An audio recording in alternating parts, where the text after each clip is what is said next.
वहीं शाहरुख खान सलमान खान के बाद अब धमकी मिली है। भोजपुरी कलाकार अक्षरा सिंह को 50 लाख की फिरौती की मांग की गई है। जब इनको फोन किया गया तो इसके बाद दुर्व्यवहार भी किया गया कथित तौर पर अक्षरा सिंह के साथ फोन पर, और 50 लाख रुपए की फिरौती मांगी गई है। पुलिस अब पूरे मामले की जांच कर रही है क्योंकि किसी अनजान नंबर से फोन किया गया भोजपुरी कलाकार को, और अब पुलिस आखिर फोन कहां से आया इसकी भी तलाश अब कर रही है। और हमारे साथ हमारे वरिष्ठ सहयोगी प्रकाश सिंह जुड़ गए, उनका रुख कर लेते हैं। प्रकाश जी, जिस तरह से ये खबर सामने आई है, ऐसा लग रहा है कि धमकियों का सीजन चल रहा है। आप बिहार भी पहुंच चुकी है, धमकी अक्षरा सिंह को मिली है। क्या आइडेंटिफाई हो पाया कि कौन था कॉलर, पहचान हो पाई, कोई जानकारी मिल पाई? देखिए, अक्षरा सिंह के नाम से एक रिटन कंप्लेंट दर्ज हुआ है दानापुर पुलिस स्टेशन पटना में, जिसमें उन्होंने आरोप लगाया है कि किसी अज्ञात नंबर से उनको फ़ोन आया और ये जो फ़ोन नंबर है वो बजाबते लिख कर दे दी गई है ट्रू कॉलर से, और इसका लोकेशन शायद भोजपुर ज़िले के आरा के पास से बताया जा रहा है। और ये एफआईआर दर्ज नहीं हुई है, अभी पुलिस कंप्लेंट दर्ज कर ली है और उस पर तहकीकात शुरू कर दी गई है। फर्स्ट इन्फॉर्मेशन रिपोर्ट अभी नहीं हुई है और अक्षरा सिंह ने एहतियातन अपना ये मामला दर्ज किया है, कंप्लेंट दायर किया है। उनके पिता का भी जिक्र है, उसमें 50 लाख रुपए की मांग की गई है। कौन है ये लोग, पुलिस तहकीकात कर रही है। बहरहाल हमने अक्षरा सिंह से भी संपर्क करने की कोशिश की, वो उनसे संपर्क नहीं हो पाया। वो अभी झारखंड में है चुनाव प्रचार के लिए और किसी कैंडिडेट के, तो पूरे मामले को संज्ञान में लेकर पुलिस तहकीकात में जुट गई है। लेकिन प्रकाश, ये सवाल ये कि देखिए, लगातार जब बड़े बड़े कलाकारों को धमकियां मिली, चाहे हम शाहरुख खान की बात करें, सलमान खान की बात करें, वो आरोपी पकड़े भी जा चुके हैं, लेकिन फिर भी इनके हौसले बुलंद है। बड़े गैंग्स के नाम पर ये धमकी भरा फोन ये कर रहा है। प्रकाश, देखिए, जहां तक शाहरुख खान सलमान खान का है, उनको जो प्रॉब्लम्स हैं वो अंडरवर्ल्ड डॉन से है। अक्षरा सिंह को इस तरह की शिकायत अक्षरा सिंह को लेकर नहीं आई है। अक्षरा सिंह अक्सर विवादों में भी रही है, पहले भी लोकल स्तर पर बिहार के कई जिलों में उनका पवन सिंह से भी लेकर कई विवाद रहे हैं। तो ये लोकल स्तर का विवाद लगता है, और या तो कोई अनजान नंबर से कोई कॉल किया होगा, उसकी तहकीकात पुलिस कर रही है। इसमें अंडरवर्ल्ड या किसी गिरोह का हाथ मुझे अभी नहीं दिखता है, लेकिन हाँ, पुलिस तहकीकात कर रही है। बिल्कुल प्रकाश जी, बहुत बहुत शुक्रिया हमारे साथ जुड़ने के लिए, तमाम जानकारी देने के लिए। तो देखिए किस तरीके से पुलिस तहकीकात इसकी कर रही है। आगे बढ़ते हैं, अगली खबर का रुख करते हैं। महाराष्ट्र के जलगांव में 2 गुटों में पथराव हुआ। एकादशी पूजा के दौरान पत्थरबाजी की वारदात सामने आई है।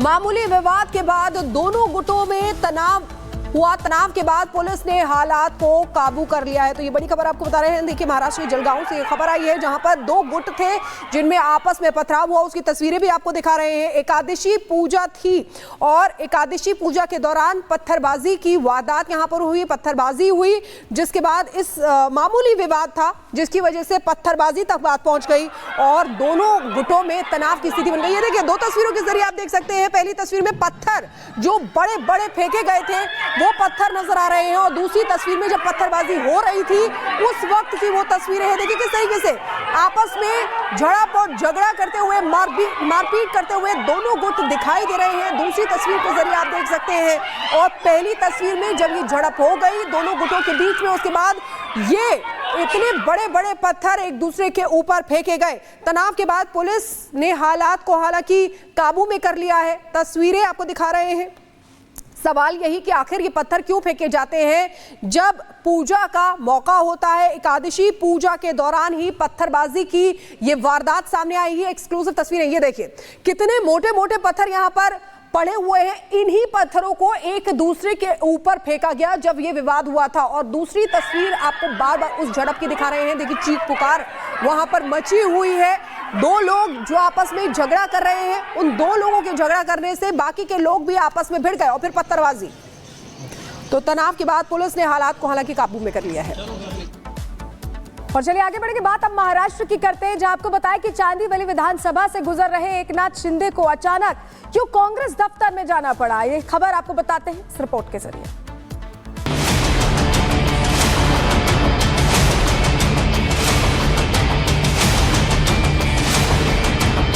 सोचिए, किसी प्रदेश के मुख्यमंत्री को लेकर किसी दूसरी पार्टी के कार्यकर्ता अपशब्द कहने लगे, और ये सब उस शख्स के सामने ही हो, तो वो शख्स बतौर मुख्यमंत्री क्या प्रतिक्रिया देगा या फिर उसे क्या प्रतिक्रिया देनी चाहिए। जाहिर है राजनीति में तानों और नारों को नेता अक्सर नजरअंदाज कर देते हैं और ये कहने लगते हैं कि किसी के आरोप लगाने से क्या मैं वही हो जाऊंगा, नहीं ना, और वहां से चलते बनते हैं। लेकिन ऐसा नहीं हुआ। दरअसल महाराष्ट्र चुनाव में आरोप प्रत्यारोपों के बीच सीएम शिंदे का एक ऐसा वीडियो सामने आया जो आपको जरूर देखना चाहिए।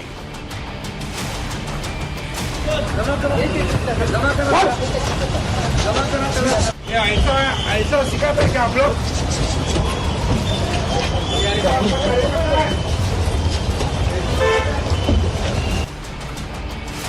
दरअसल मामला कुछ यूं हुआ कि मुंबई में एकनाथ शिंदे का काफिला चांदीवाली विधानसभा क्षेत्र में कांग्रेस नेता नसीम अहमद खान के दफ्तर के बाहर से निकला तो कुछ कार्यकर्ताओं ने गद्दार गद्दार कहकर नारेबाजी शुरू कर दी और वो लगातार नारेबाजी करते रहे, जिसके बाद सीएम शिंदे को इस नारेबाजी से गुस्सा आया और इस नारेबाजी को बिना नजरअंदाज किए रुक गए।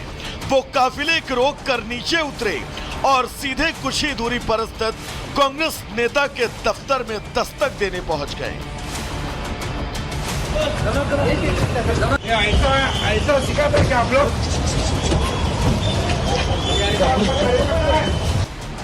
सीएम एकनाथ शिंदे ने नसीम खान के दफ्तर में मौजूद पदाधिकारियों से कहा कि आप कार्यकर्ताओं को क्या यही सिखाते हैं।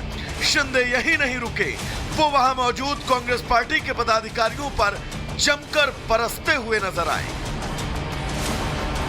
किसी मौजूदा सीएम का ऐसा रूप शायद आपने पहली बार देखा होगा, लेकिन कांग्रेसी कार्यकर्ताओं के सोच को उजागर करते इस वीडियो के बाद महाराष्ट्र की जनता भी अब इन कार्यकर्ताओं की मानसिकता पर सवाल उठाने लगी है। सर पर विधानसभा के चुनाव हैं, ऐसे में यह तय है कि महाराष्ट्र की जनता इस अनुशासनहीनता का जवाब।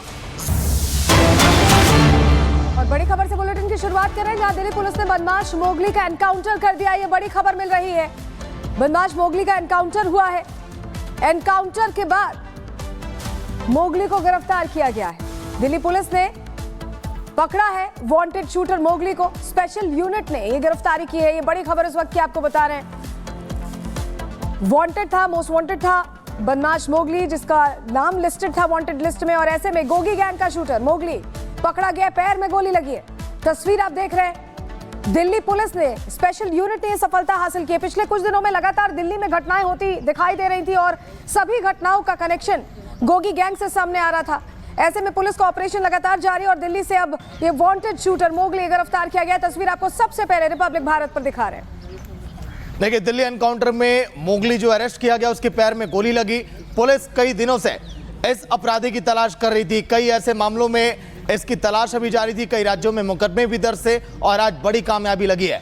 कई इलाकों में पुलिस लगातार इसी तरह से सर्च ऑपरेशन चला रही है। जो भी गैंगस्टर की बड़ी बड़ी गैंग्स है, जो भी उसके ठिकाने हैं, वहां पर इसी तरह से छापेमारी करके तलाशी भी की जा रही है। लेकिन दिल्ली एनकाउंटर में मोगली अरेस्ट किया गया है, जिसके पैर में गोली लगी। एनकाउंटर के बाद बदमाश मोगली गिरफ्तार किया गया। कई मामलों में वांछित अपराधी चल रहा था और बड़े दिनों से इसकी तलाश अब थी, क्योंकि कई गिरोह के अभी भी सदस्य जो एक्टिव हैं, उनकी भी तलाश दिल्ली पुलिस इस समय कर रही है।